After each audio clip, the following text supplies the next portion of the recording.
Hi, my name is Deanne Crookham. I'm the social media manager for Dysautonomia Support Network, and I want to welcome you to this special deep dive into the Dysautonomia Workbook Guide to Empowered Living. This is the new resource that has just become available for pre-order through Dysautonomia Support Network, and it is unlike any other resource that's available right now. We are so excited that this is now available for order. And we're so excited to present you with the authors and some of the activities that are in the book. So settle in. We are going to go through a conversation with the authors. We're going to see some of the activities demonstrated, and we'll also hear from the leaders of Dysautonomia Support Network about some of the other resources that are available and how this new workbook fits into the whole system. So we thank you for joining us tonight, and let's get started with an interview with the co-authors of the Dysautonomia Workbook, Joanna Behm and Madison Thornton. Joanna and Madison, welcome. So glad to have you both here. Thank you. We're happy to be here. Yes, thank Uh, you. We're so excited. yeah, and congratulations to both of you. It's a big deal to have this book finally available to order, and like seeing the people's reaction to being able Mhm. to order it. That's really exciting. So congratulations to both of you. I know it must feel good. So Joanna, I wanted to ask a little bit about your background. Um, what led you to this? What expertise do you have that you've put into the book? Tell us about yourself.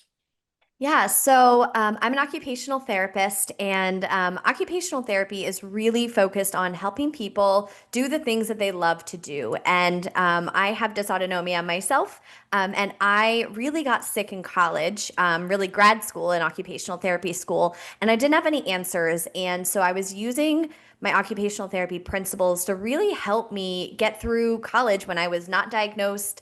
I was not on the right medications. I was not, getting the medical care that I needed. And so once I finally did get diagnosed, I found Dysautonomia Support Network, and I've been with the organization for a long time. And so as an occupational therapist, my background is really focused on chronic disease management. I really bring my lived experience of being a patient myself, along with my occupational therapy experience, to this book. And Madison and I really put our heart and souls into this, so we're really proud of it. As you should be. And Madison, how about you? Do you have a similar story to Joanna? Yes, I'm Madison. I am so excited to be here and be a part of this project.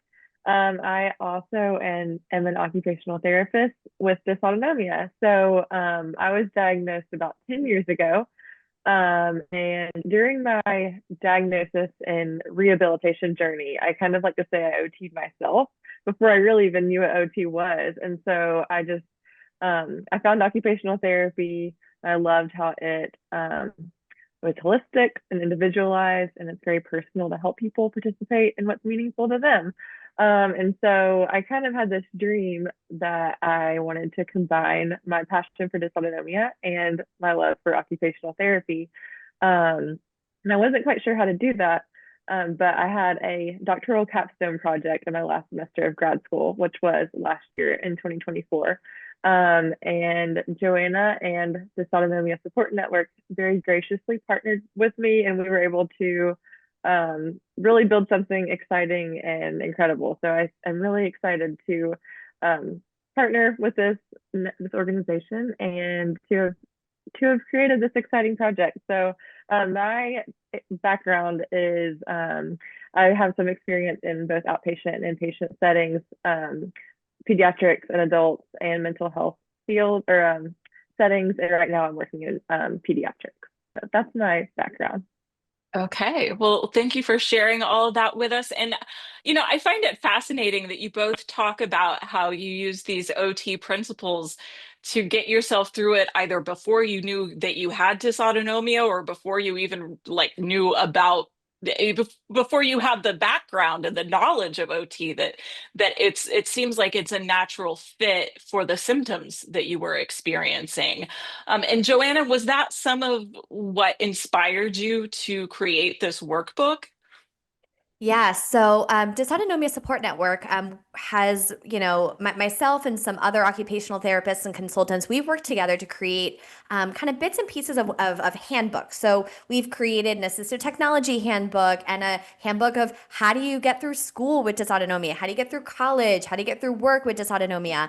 And so we felt like we had sort of these like little pieces, but Madison and I were talking and we really thought, gosh, we're missing sort of this whole big picture of, okay, you're diagnosed with dysautonomia. Now what? What do you do? And so we really wanted to create this workbook that goes through every single part of a person's life, and really says, okay, here's some of the problems you might be experiencing, and here's some things to try that might work. And so occupational therapy is really all about having a toolbox of things that work for you, and what works for me and might not work for someone else. But that's why in this workbook, we give tons and tons of ideas and suggestions so folks can try and figure out what works best for them. Very nice. I love the individualized aspect of it.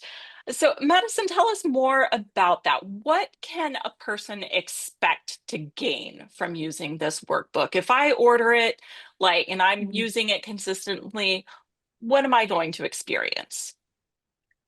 Yeah, so I think our workbook combines a lot of research and knowledge and also activities and resources that are practical.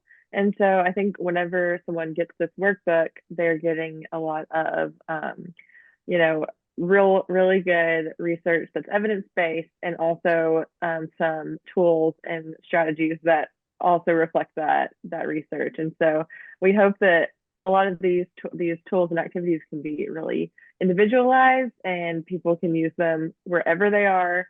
And we just hope that it maybe brings a little bit more quality of life or empowers people to do what is important to them. All right. And that's kind of what it's all about, right? Is just being able to live and feel your best and Mhm. manage the best way you know how and what works the best for you. So Joanna, when I receive the book, what am I going to find inside? Yeah, so when you open the book, it's set up like a workbook. And Madison and I were really intentional about this because, like Madison said, we're really trying to blend the research with the lived experience and also just real world application. And so when you open the workbook and the table of contents, it's going to explain all the different areas of occupation. So those are all the different things someone does in a day. So activities of daily living, those are things like getting dressed, taking a shower, getting ready for the day, taking your medicine, those types of things. And then we have instrumental activities of daily living. Those are the higher level skills like shopping and taking care of your kids, taking care of your pets, things like that. And then we have information about work and school and sleep and nutrition and exercise and all symptom management strategies. And so folks will be able to sort of use this like a resource guide. They'll be able to go to the section that they want to go to. This doesn't necessarily have to be read from cover to cover. You can jump around and go to sections that you're most interested in.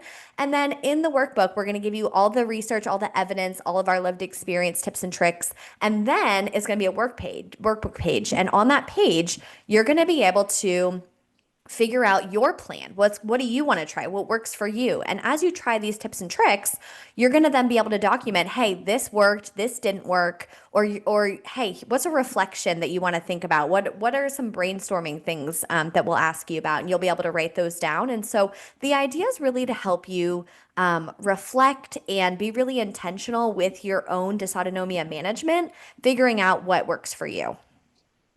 Next up, we're going to hear from Quinn Reller. Quinn is a DSN ambassador, and she's going to show us what it's like to go through some of the activities in the workbook. So let's hear from Quinn. Hi guys, my name is Quinn. I'm 19 years old. I'm a full-time college student. I'm working a few part-time jobs right now, and I was a full-time ballet dancer until pretty recently. I don't think it's much of a secret that dysautonomia doesn't like this lifestyle. but I'm gonna let you in on a little secret. I don't like being told what to do, especially not by dysautonomia. I've been living with dysautonomia since I was about 12. I've come up with a system over the years that usually lets me do what I want to do, but there's always room for improvement. So today, I figured I would take you guys through some of the workbook pages in DSN's awesome new book, and we're going to see just how easy they are. They only take a few minutes each, but they're so good at tracking your health and getting all the information out. Our first activity is going to be the energy assessment. Looks like this.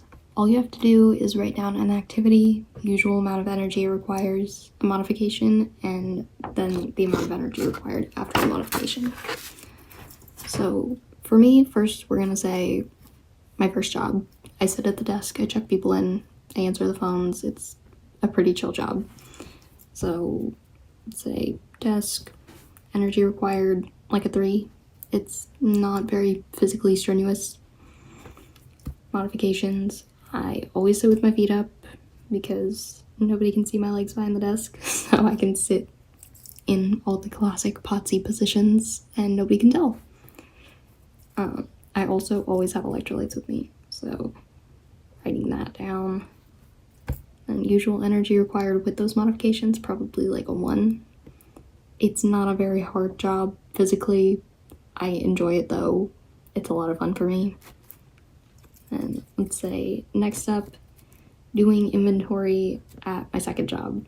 I just started at this place, so I'm still figuring out ways to be able to handle this better. So let's say inventory, usual energy required, probably like a 7, maybe even an 8 some days. And then for modifications, I try and make it so that I have to go up and down as little as possible. I always have compression socks. I make sure that I'm taking electrolyte breaks because even though they don't taste good, they do work. And then I try and spend as little time as possible with my arms over my head. I am only 5'2". These shelves are very tall, so it does require me to be lifting things above my head. So I try and do that as few times as possible. Let's say energy required with modifications, let's say like a 5. That's probably reasonable. Last one we're gonna do for the sake of this is just getting ready for bed. I always shower at night. I'm not a morning showerer, I never have been. So between shower and just the usual night routine, probably about a 4. Sometimes it might be a 5 in terms of energy required. So let's write that down. Modifications, I use a shower chair sometimes. I don't like that I have to do it, but it does help, even if it makes me feel like I'm ancient. So, shower chair. I have my vanity and my sink pretty close to each other, so sometimes I will brush my teeth while sitting on the stool that I use for my vanity. Does it feel like extreme laziness? Yes. Is it helpful? Extremely. So, sitting, brushing teeth. But yeah, that is all I'm gonna do for now. That took a few minutes, and I can already see the things that I'm doing that are helpful. I'm seeing what's really taking the most energy, and it's making me think of how much energy these things actually take. I wouldn't think that getting ready for bed would be a 4 or a 5, but it is, and that's okay. She wrapped that up by saying she was really surprised that that showering and getting ready for bed was a level 4 or 5 energy, and you could kind of see in her face like, oh, she even said, I really didn't think that would be a 4 or a 5. So Joanna, what's your reaction to hearing her say that about that part being as high energy as it was? Yeah, I think I have two reactions. My first is as a patient myself, I'm going, yes, getting ready for bed is exhausting. I know. And as a clinician and as, the one of the co-authors of this book, I'm going, wow, like I'm so glad Quinn was able to see that, I think that sometimes we take for granted how much, how much activities take energy from us, how much energy it costs to do things. And at the end of the day, we're exhausted, right? And she talked about how she showers at night. And so, nighttime showers, I think they're great because it saves your energy for the morning, but also it makes your nights harder, right? And so you have to shower at some point. So you got to pick night or day, morning. But I think her idea of night is great. That's what I do as well because I want to save my energy for the next morning. So I think just having her sit there and think about, okay, well, when I sit, that makes it easier. Or when I set out my stuff ahead of time, that makes it easier. And so I think she already is on her way to creating some really good strategies for herself. Absolutely. Madison, what's your reaction? I think it is really exciting to see this time of activity like in practice. Like I think to see how practical it is and how useful. Like Joanna said, like I don't know, like she has a lot of really good strategies already that she's using, but to be able to document them and see like, oh, this actually is helping me to reduce the amount of energy I need, is really helpful so that she can use that energy somewhere else that she might need it. What part of the book are you most excited to share with people? What are you most looking forward to hearing feedback on?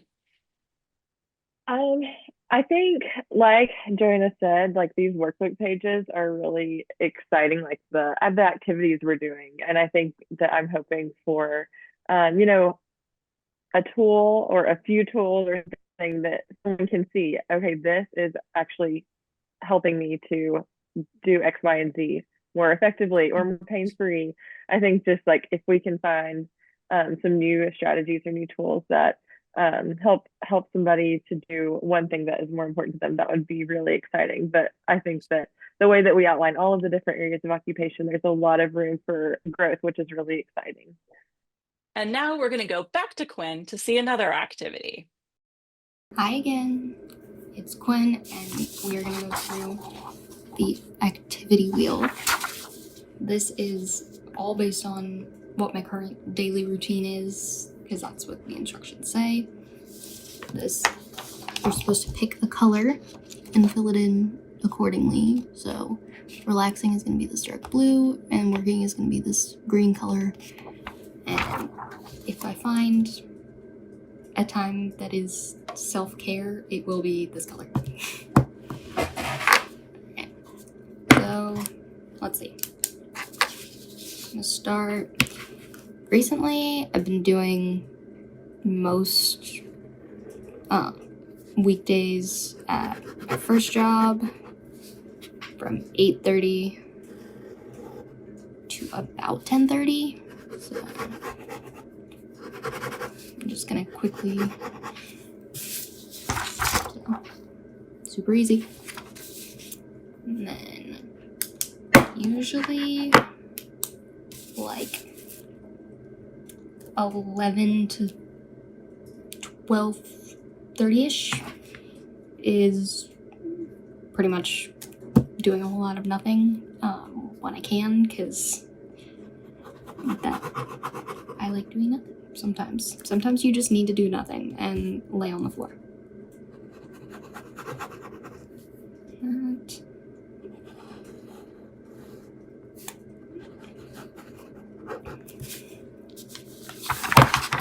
So, there we go.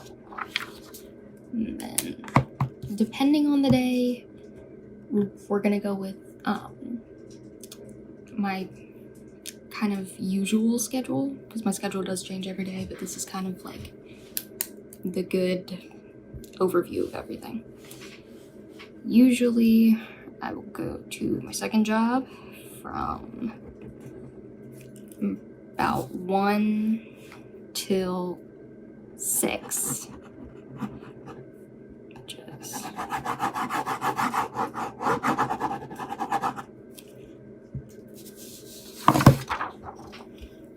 There we go. And then it's some time after that, I'm driving home, I'm making and eating dinner.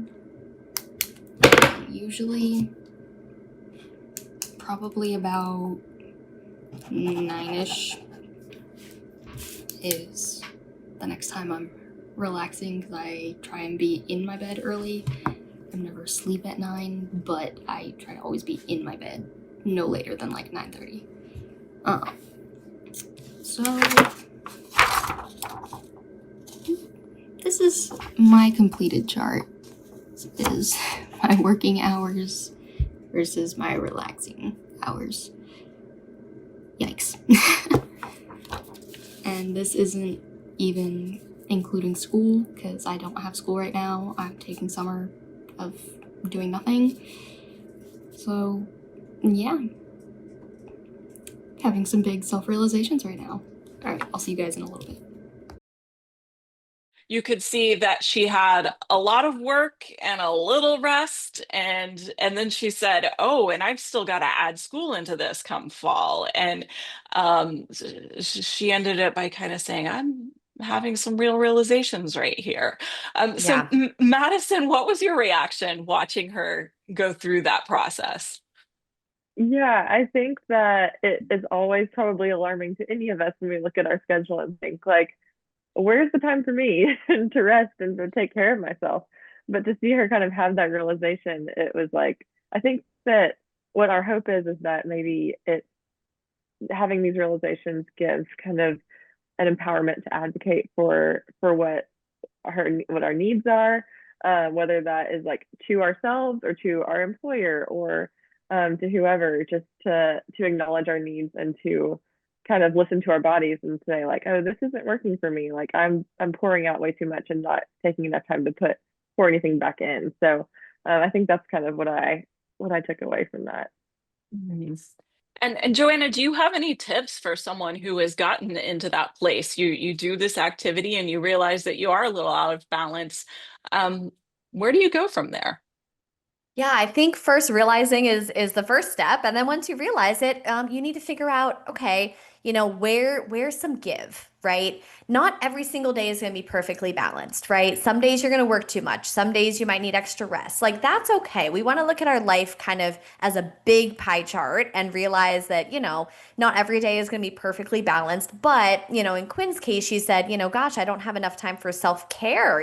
Where's that coming in? And so I think that it's really figuring out what can give, what needs to change, and then just starting to make small changes, micro practices. Can she do some self-care in between activities? Can she, also what self-care does she even want to do, right? Does that mean she just wants to like sit and read a book, and for her that's self-care? For other people that could be work. That might not be enjoyable, right? And so I think it's figuring out what feels good to you, how you want to spend your time, and how you can take care of both your body and your mind. And that's going to look different for everybody else. So I think in the book we give lots and lots of suggestions on how to do it. And so I think kind of looking at the list and finding things that are interesting to you or things you want to try is a great first start. And now we're going to go back to one final activity with Quinn. I'm back. All right, it's time for the last one I'm going to show you guys today, the sleep journaling prompts. This one, kind of just going to go through. This is going to be the same as the others. It only takes a few minutes, so it's super easy to keep up with, and you can do it right before you go to bed, and you're all good. So, what did you accomplish today that you are proud of? I did a project for my boss at my first job, which overall I'm pretty happy with. Something you can let go of today.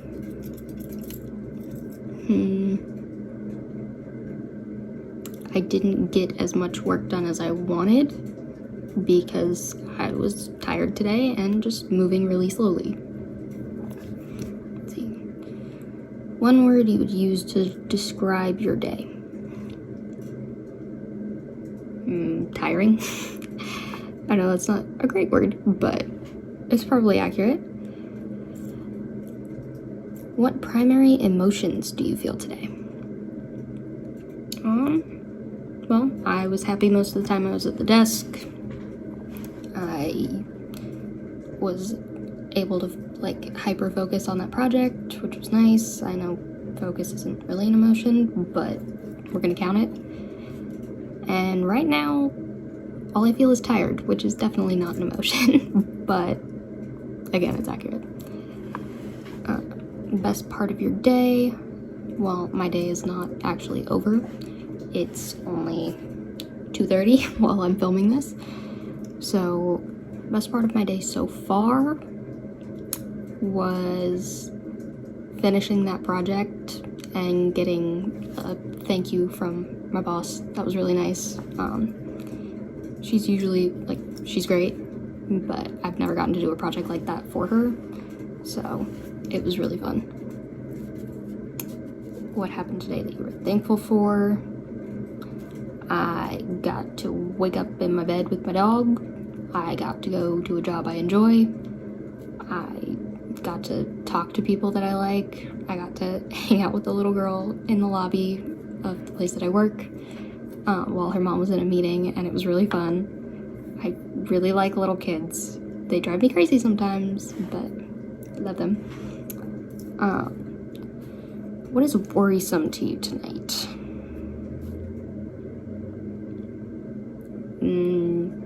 There's a very big event at my second job tomorrow afternoon, and I've never done anything like it, so it's stressing me out a little bit, especially because I have been so tired today.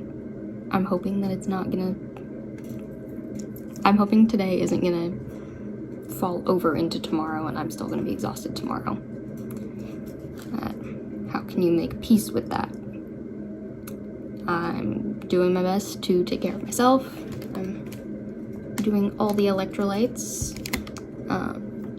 That one is an Element. It is the orange flavor. It's the best flavor. So, Element, if you want to send me some stuff for free, I consume way too much of your product. Let's see. And I guess another way to just make peace with that is knowing I'm doing my best to make sure that tomorrow I am as well rested as possible and am as hydrated as possible. What am I looking forward to tomorrow? I'm looking forward to both jobs. I really like my first one. It's just, I get to be around a lot of people I enjoy. And then, obviously, that big event at my second job is scaring me a little bit, but I'm working with two people that I really like a lot, so it's gonna be super fun. So, yeah, thanks for doing the sleep journaling prompts with me. The last activity that Quinn did was the sleep journal. And can you talk about it? It's obvious to me why managing energy and tracking your activity levels and looking for balance would be important if you have dysautonomia. Where does this fit into managing symptoms or managing your dysautonomia? Yeah, I think that, a lot of folks don't think about how important sleep is, right? And so usually with dysautonomia, there's two problems with sleep. It's either falling asleep and or staying asleep. And I think this activity is really helpful with the falling asleep aspect. So, how can we sort of clear our mind and get all of our worries out on paper? Are the things that made us sad, the things that were hard in the day, the things that were really exciting and happy, thinking about the things we have to do tomorrow and kind of making a quick little to-do list. The more we can clear our minds and get some of all that stress out and get it out on paper, it really does kind of like leave our bodies, right? And we know that dysautonomia is an autonomic nervous system condition. And so when we're stressed, our sympathetic nervous system is more engaged. And when we're trying to sleep, we want that to be less engaged and we want our parasympathetic nervous system to be more engaged, right? And so we want that kind of rest and digest type of nervous system to be working for us while we're trying to fall asleep. And so by doing this sleep activity, it really does help us sort of balance our nervous system a little bit by getting some of our stress levels lower and helping us quiet our minds, quiet our bodies so that we can have some good restful sleep. Madison, did you have anything to add to how that helps manage dysautonomia? Yeah, I think that, you know, the symptoms kind of anxiety or maybe a coexisting anxiety disorder is common with dysautonomia. So I think, like Joanna said, like getting that out on paper, kind of just trying to think about the day, reflect on it, and let go of some things that might be weighing us down, just to help calm our mind before rest, because rest is very important for us, for everyone, but for us especially. And so I think any way that we can support our rest, and in turn we're helping our mental health too, is always really beneficial. Absolutely. And it strikes me that this is the kind of thing when we talk about this being the deeper level of going beyond the drink water, eat more salt, these are the kinds of things you're talking about, that the knowledge of how that affects your nervous system and allows you to get the extra rest that you need, that's what makes this a different resource than a lot that are out there. And that's fantastic. Um, what are you've talked about how you've used these OT principles to help yourself since even before you had a diagnosis. So what are the things that are most helpful to you? Yeah, so I use tons and tons of strategies. I joke that I live a little bit of a rigid life because I need to follow all these strategies in order to, be able to get through my day and work full time and all these things. And so, I'm getting, 9+ hours of sleep a night, that's a lot for people. I feel like a lot of us are not getting enough rest. I am wearing compression sometimes. Please don't tell my doctor. I'm on some medications that are really helpful. We have a whole chapter on medication management and medications that are most commonly used in our community. I drink solely salt water. I have some right here. I drink salt water all day, every day. I sit in between things, especially anytime I can sit, I try to, because I have a lot of orthostatic intolerance. And so standing for long periods of time are really hard for me. So I'm a college professor, and so I'm up there teaching. And so I sit to teach a lot of the time. And so those rest breaks are really important. And then, for exercise, I try to make sure that I'm moving my body in a way that feels good. I also have Ehlers-Danlos syndrome, so I need to be very careful with my joints sometimes. So I really try to strengthen the muscles in my core and around my joints to sort of protect myself. And then energy conservation, I'm really pacing myself. I make sure that when I do a hard activity, I follow it up with an easy activity. I don't do multiple hard things in a row, right? And I make sure that I pace myself. I make sure that I have things on my first floor and my second floor that I use often. I just have two versions of it, or two of the thing, so I don't have to run up and down the stairs, right? And so those are some pretty simple, things that I do every day. But there's lots more, but I feel like those are kind of the ones that I find to be very helpful to me. There's so much trial and error. I have found like just a plethora of strategies that are super helpful. So it's kind of hard to think about what they are because they're so ingrained into my everyday life. But yes, same. I always have a big water. I also use electrolytes every day. I have to move my body every day, and normally I have to move it in the morning, because if I don't move it first thing in the morning, then I will probably not feel good the rest of the day. So I think it's just been a lot of learning my body and what does it need, to function well. I think, the way that we sit, the way they say, like, I don't know what the position is, but all the POTS positions, I like catch myself, sitting in some funky ways, but it helps me just to feel good while I'm at work or at home doing different activities. And let's see what else. Yeah, I think just trying to find balance too. Sleep is very important to me. Eating well is very important. So I think it's just been kind of a lifestyle change that supports me to feel good most days, and just to function at the best that I can. It sounds like for both of you, this has been the work of many years and many efforts trying to figure out what is going to work best for you and how you can structure your routines and your days. So I assume this is not something that's going to happen overnight for anyone, and that people should just feel encouraged that over time you can build those routines and have all of that helps you manage your days better. Um, Well, I thank you both again for being here. It has been a pleasure talking with both of you, and I appreciate you so much. And I'm so excited to see the book when we get it in our hands. So thank you both. Thanks so much. Yes, thank you. I also had the opportunity to speak with Stephanie Heape-Reller, the president, and Jennifer Miller, the executive director of Dysautonomia Support Network. Let's go take a look at that conversation. Jennifer Miller, Stephanie Heape-Reller, you are the executive director and president of Dysautonomia Support Network. Thank you so much, both of you, for being here today. We really appreciate you taking the time to be part of this and to kind of give us some of the background on why this book is coming out and why now and how it fits into the big picture of what Dysautonomia Support Network does. So I want to hear from each of you. What is your background with DSN? How did you get involved, and what is it that you do for the organization? Jennifer, why don't we start with you? Hi, well, thank you for having us. Started out as a Facebook group back in 2012. We progressed to become a nonprofit in 2016.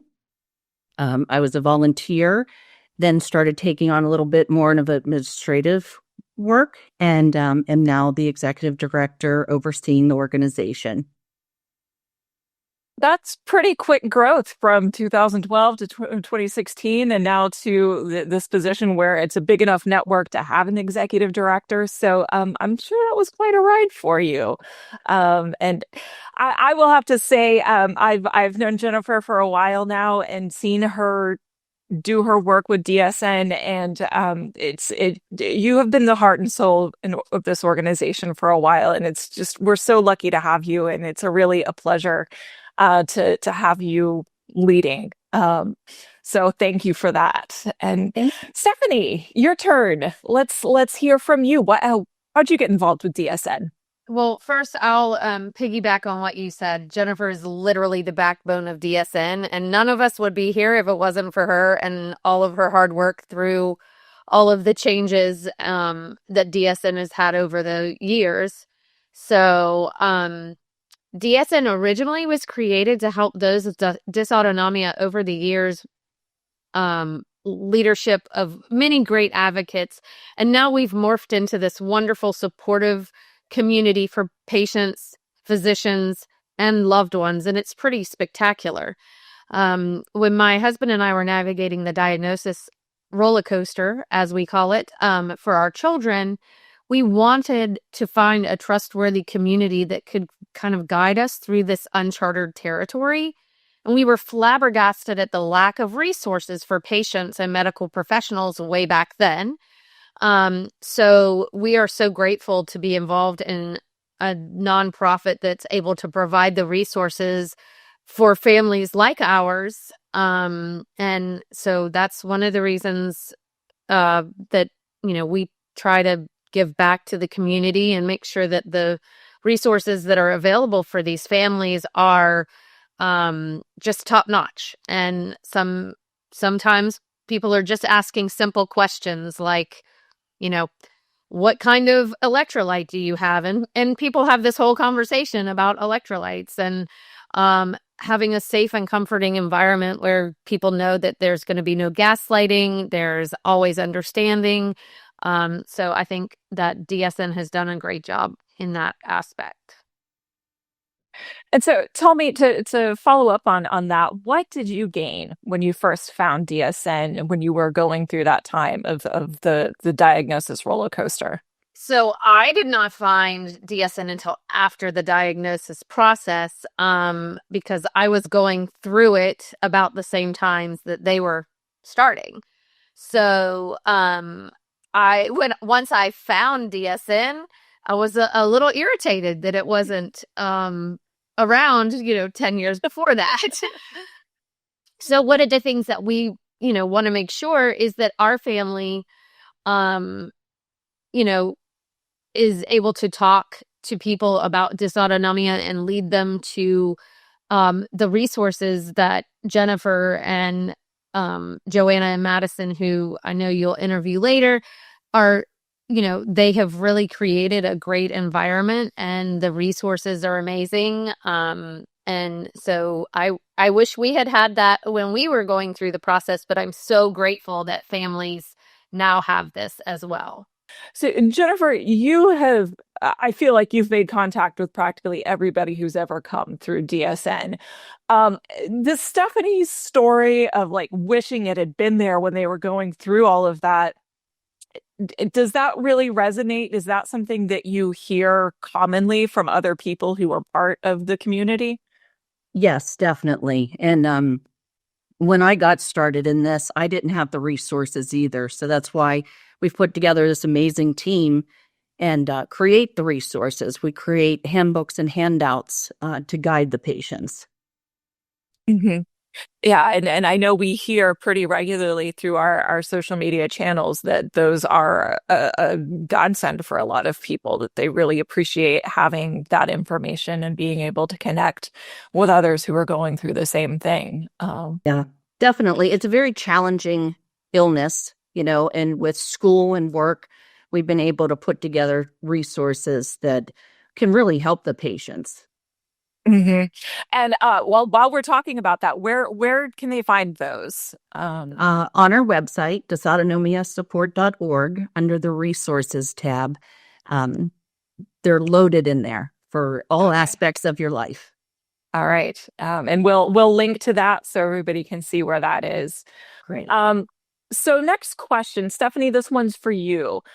Of all the things that Dysautonomia Support Network does, all the projects you could have taken on right now, why this workbook? What made you as an organization say that the Dysautonomia Workbook, a guide to empowered living, that this is the project because your resources are limited.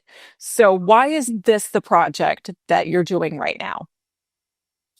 I think the simple answer is it's a passion project that we as an organization saw the need for. I think everybody would probably agree that when we were all going through the diagnosis process, there wasn't as much material out there, and that something like this workbook would have been so very helpful. So DSN has had an amazing opportunity to work with so many talented volunteers through the years. And we're so grateful for all the knowledge and passion that they've been bringing to the table year in and year out. And when Joanna and Madison started planning this workbook, I listened to their ideas as if I was on day one of the diagnosis journey. I didn't listen to their idea as someone who has dealt with this for over a decade. And I thought, well, this would have been the best tool for a patient and a caregiver. I loved the information, the research they had done, the research that other volunteers for our organization had done, and the activity pages are just simply amazing. For example, when you're in the beginning of this literal roller coaster, you're figuring out why all of a sudden you or your child is dizzy or blacking out when standing. And it's so scary. And a lot of times medical professionals will say things like, oh, it's just growing. Or I've heard from people that they've been told, oh, your child's just faking it. They'll get over it. Just ignore them. And so it may happen where it's, once or twice, and that really isn't a big deal. But I had a child who was blacking out over 24 times a day, sometimes when standing, sometimes while in the middle of dancing or gaming with friends. And so I feel this workbook would have helped me personally understand dysautonomia much more and allow me to create a way to track activities, to be able to discuss things more intelligently with a physician of what we were really seeing as a full picture. And so for me, I always go back to that. I want to help parents that are in the position I was in 10 years ago. And DSN is so passionate about helping others. And when Madison and Joanna decided that it needed to be a workbook and that it would be so helpful for everyday activities, I mean, we were all sitting around on Zoom going, okay, sign us up. Let's get this thing published. So here we are. Yeah, it sounds like, the subtitle of this book is A Guide to Empowered Living. And in some sense, it sounds like having something like this when you were going through that process would have been empowering for you, because you could have pointed to these logs and these activities and said, no, I'm not exaggerating. I'm not imagining it. That I logged it all here, and it would give you something that you could take to a physician and feel very confident in what you were saying, because we know that the gaslighting and the dismissal are so common when people are seeking a diagnosis. So it would be very empowering to have this kind of resource.